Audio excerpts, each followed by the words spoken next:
Hi, this is Joe again with another movie review. I'm going to say this video we'll be discussing the 1978 Oscar-winning film, The Deer Hunter, starring Robert De Niro, Christopher Walken, Meryl Streep.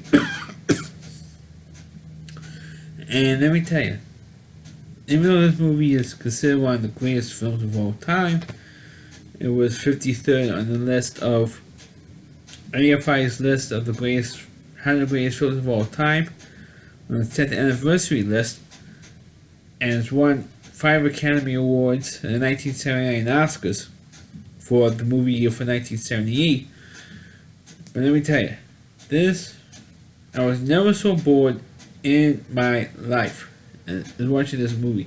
That's 3 hours and 5 minutes I'm never going to get back. It's boring. It's beyond boring. And then the thing that they have a plot.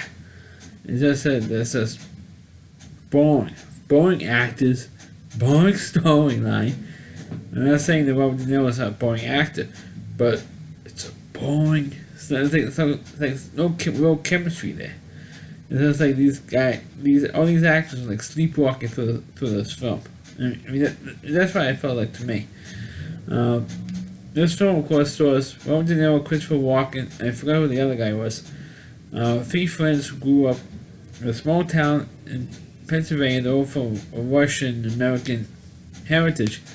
They all had to go and fight in Vietnam. It was after a big wedding, and this wedding he took about 45 minutes, almost the first hour of this film. And man, I'm like, alright, get on with the stupid wedding, get on with it, man. Get enough of the reception. The first thing, the opening sequence of The Godfather. I mean, with the long, drawn out wedding sequence, and then they go. Then the 3 guys finally get off and get shipped out and go to Vietnam, where the 3 of them reunited. And as soon as they reunited, all 3 of them end up getting captured.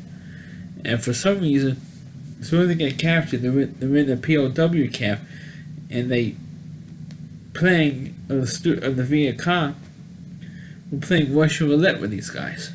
I mean, that's like a pass the time with playing Russian roulette. I mean, seriously, that's how you torture the American POWs for playing Russian roulette. See who will live and who dies and all that stuff. And some of them do die for playing Russian roulette. In case you know what Russian roulette is that you get like a 6-shooter gun. You empty the chamber for 5 out of the 6 bullets. So you have 1 bullet in the gun. And you pass the gun off back and forth to see which one and of course the one who blows his brains out, of course the one loses. And you have the tension is built up to see if you have the chamber that has the bullet in it or not. And that's pretty much how the stupid game is going. I mean, it's like, seriously? That's what goes on in this film? I'm like, I mean, my eyes were rolling at this point because it's boring.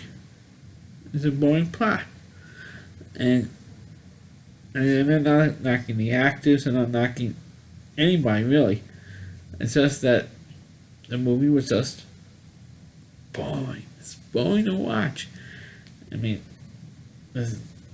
playing Russian roulette in the POW camp, and of course Robert De Niro and the Christopher Walken character are 2 guys facing each other, 2 friends facing each other, and that's when De Niro decides to pull the gun on the guards, and they escape, and they end up getting rescued and they go back home.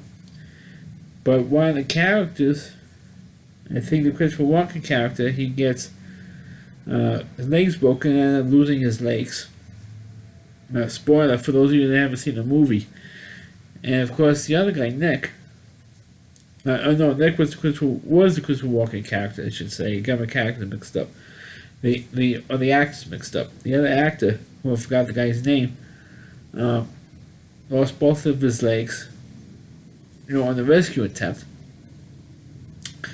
And trying to find out what happened to Christopher Walken character, because it was like went AWOL, or absent without leave, is the term.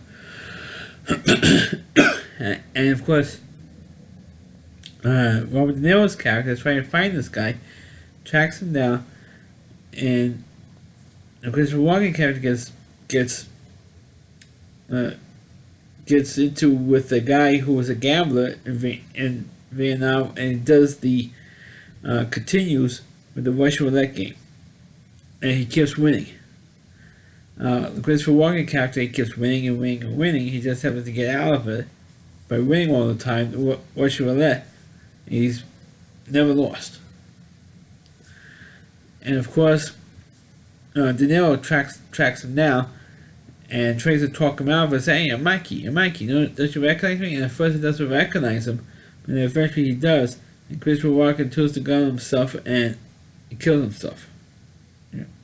And of course, De Niro eventually brings his body home, and they have the funeral at the end of the film. And of course, all the friends of the characters we met earlier in the film, they all get together at the end, and they all sing "God Bless America" at the end of the film. I mean, seriously, that's like in this movie.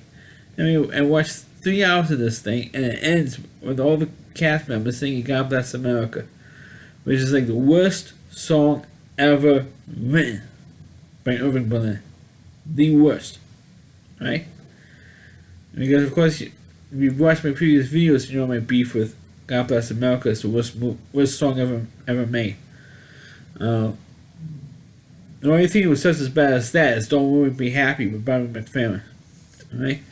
But regardless, that's how this movie ends, and I ended up winning 5 Academy Award nominations. Christopher Walken won Best Supporting Actor, and in this movie, The Deer Hunter, there was the first movie role that Meryl Streep was ever nominated for. She was nominated for Best Supporting Actress, which was ironically is the award that she will win a year later for Kramer vs. Kramer. She won for Best Supporting Actress for that role, and she had a bigger role in The Deer Hunter than she had in Kramer vs. Kramer. But anyway, this movie is. I'd like to know who voted for this movie. I mean, seriously. I mean, this movie was not that. Like I said earlier, it was boring to watch. Wasn't that exciting, and it didn't do anything for me to watch this movie. And I said, "Hey, I never saw The Deer Hunter. Watch The Deer Hunter. It was an Academy Award-winning film." So I figured to watch it, and it was beyond boring. It was so boring. I was changing the channel to see what else was on last night. I mean, that's how boring this movie was. And like this picture won the Academy Award for best. This movie won for Best Picture, the Oscars, 40 years ago. I mean, come on. I mean, seriously, this movie is a Best Picture Oscar. I mean, come on. I know. That's why I said the Titanic. When Titanic won, my Titanic review. That's why I said this movie is one of the few Oscar-winning films that actually won for Best Picture and actually deserved it. Can you honestly say, for those of you who have seen Deer Hunter, do you actually honestly think this movie deserved for Best Picture? Or the praise it's got? No way in hell. Because it's too boring. And I'm complaining about the storyline and the plot, but it was just so boring. I mean, the execution was terrible. I felt because the wedding scene went right to the wedding sequence at the beginning of the film went about 45 minutes, almost 45 minutes to an hour of the film. The first 45 minutes to an hour of this film was just for this wedding, and man, like, come on, why are we going to see this guy going to Vietnam already? Come on. And then you have a deer hunting sequence. I mean, come on, are we going to see this guy going to Vietnam already? Come on. And I thought they were going to go to Vietnam and then come back and go deer hunting. And then they have to remember that the experiences and talk about the experiences in Vietnam. That's where I thought the movie was going to go. But it went a totally different way, and it was just so boring to me. And I was repeating myself, but it was boring. It was boring. It did nothing. And I already said before in previous videos that the Oscar voters should get their heads examined because they're too liberal in their thinking. Movies like Zero Dark Thirty should have won instead of Argo. E.T. should have won over Gandhi. And who knows, maybe we should do I already did a video already with Oscar's biggest school jobs. So check out that video if you haven't seen it. And this movie is, I know if Superman was nominated for Best Picture, but if you compare The Deer Hunter to Superman, on the original Superman with Christopher Reeve, which one was the bad movie? It's Superman. I mean, I don't know if Superman was nominated for Best Picture. I don't know. I was quite young back then. I didn't really pay attention that closely to the Oscar nominations, but to say that Deer Hunter is better than Superman, the original Superman movie, you're nuts. So that's a review of The Deer Hunter, and I know it's a nice short review. Please click on the video, please rate it, feel free to subscribe to my channel, feel free to comment on it, please subscribe to my channel, and please forward this video onto your Facebook pages. You can check out all my videos on my YouTube channel at rallyc.com, that's all WDY, and then C.com. There's a homepage of Rally Reviewer, Chris Lee Moore, and please check out all of his videos on his website as well. Thanks for watching, and catch you next time.